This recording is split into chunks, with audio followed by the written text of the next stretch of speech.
Ndugu zanguni, maisha yanahitaji ubunifu na uthubutu. Kwanza huyu hapa mbele yenu ni bi mkubwa wangu ambaye ndio mzaa mimi, Bwana Awadhi Chairman. Unaona sasa majani hatutaki. Mwangalieni vizuri. Majani kama haya ndio palizi sasa haya. Umeona? Ukiacha haya tangawizi haionekani. Sasa ni hapa historia moja kwenye hili eneo. Huwa kwanza lilikuwa eneo ambalo lilikuwa linashikiliwa na mkoloni. Miaka hiyo kulikuwa na mkonge hapa, basi ikawa mkoloni akaamrishwa aachie hili eneo na ligawiwe kwa wananchi kwa utaratibu maalum. Tunashukuru serikali, alhamdulillah, eneo limegawa kwa wananchi.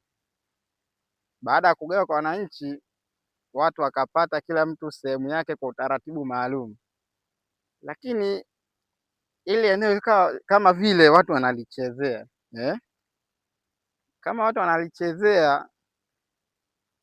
Nimeona ni sehemu ambayo pembezoni kuna mto, lakini hakuna mtu yeyote anayethubutu kulima kwa kisingizio ule mto upo chini sana.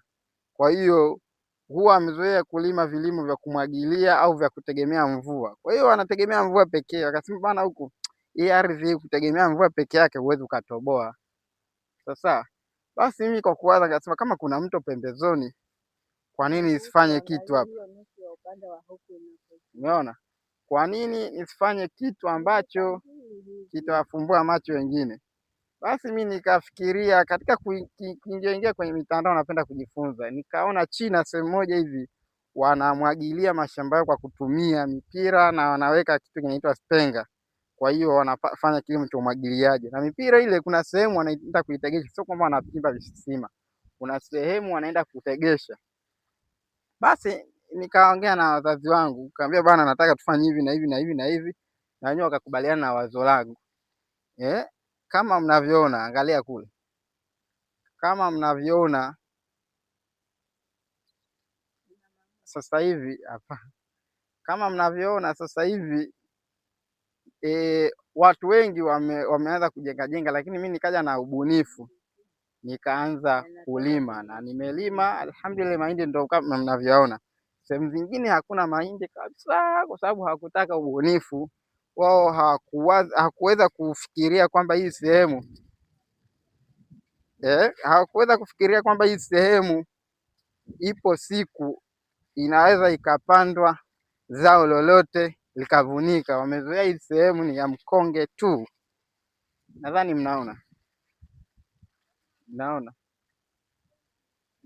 Kwa hiyo ndugu zangu, ubunifu ndio utatupeleka katika mafanikio tunayohitaji na kufikia uchumi mkubwa. Asanteni. Si kwamba nawaringishia, bali ni katika kuwahamasisha vijana wenzangu tuwe na ubunifu ili kufikia malengo yetu. Wenu mtiifu, Awadhi Chairman. Imedhaminiwa na Kibaoni Farmers.